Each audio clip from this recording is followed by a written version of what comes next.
Bupati Maluku Tengah resmi buka diklat 34 calon paskibraka.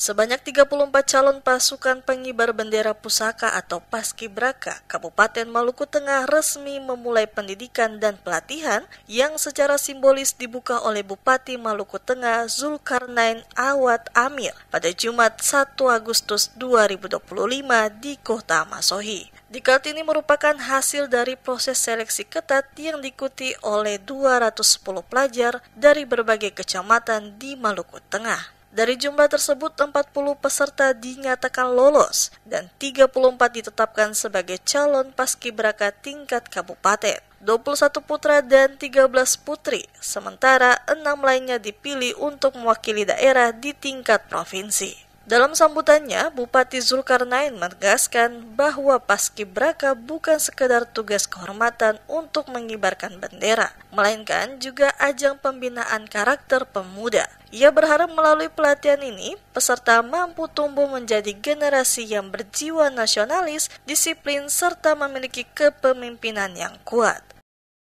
Mudah-mudahan apa yang menjadi bekal dan yang menjadi catatan dalam proses dan perjalanan adik-adik di paskibraka nanti bisa menjadi modal dan juga dapat mengantarkan adik-adik ke jenjang atau cita-cita yang lebih jauh yang adik-adik inginkan.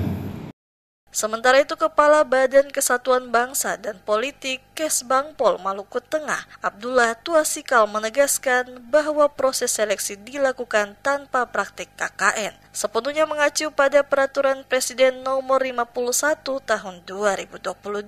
Pendidikan dan pelatihan berlangsung sejak tanggal 1 hingga 18 Agustus 2025 dengan sistem asrama penuh. Selama pelatihan, peserta dibina oleh tim pelatih gabungan dari Kodim 1502 Masohi dan Polres Maluku Tengah, serta didampingi oleh Purna Paskibraka.